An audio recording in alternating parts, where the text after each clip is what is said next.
Food গধূলি ধাৰাবাহিকখনৰ আজি নিশা আহিবলগীয়া এপিছডৰ প্ৰম' মুকলি হৈছে। আজিৰ প্ৰম'ত আমি দেখিবলৈ পাইছোঁ ধাৰাবাহিকখন হ'বলৈ গৈ আছে খুবেই বেছি ইণ্টাৰেষ্টিং। আহকচোন চাওঁ আজি প্ৰম'ত কি দেখিবলৈ পাইছোঁ।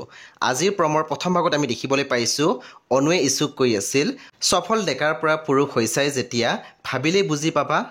তাৰপিছত আমি প্ৰম'ত দেখিবলৈ পাইছোঁ সুমিত্ৰাই কৈ আছিল এওঁ বিচৰা নাই মাজনী নতুনকৈ বিয়া হৈ অহা যোৱা কৰাটো। তাৰপিছত আমি প্ৰম'ত দেখিবলৈ পাইছোঁ অনুৱে পুনৰ ইছুক কৈ আছিল গাটো যদি বেয়া হৈছিলে মোক ক'ব লাগে ন, ৰ'বা মই পৰীক মাতি দিছোঁ। তেতিয়া আমি দেখিবলৈ পাইছোঁ ইছুৱে মাত দিছিল নালাগে মা এতিয়া যাব নালাগে। তাৰপিছত আমি প্ৰম'ত দেখিবলৈ পাইছোঁ গৰিমাই কৈ আছিল তাই যেনেকৈ মই কিতাপ অনা দেখি ইনচাল্ট কৰিছে মই যেন একো নাজানোহে। তেতিয়া আমি দেখিবলৈ পাইছোঁ ইছুৱে মাত দিছিল পৰীয়ে তোমাক কিবা ক'লে নেকি। তেতিয়া আমি দেখিবলৈ পাইছোঁ গৰিমাই ইছুৰ পিনে ঘূৰি চাইছিল।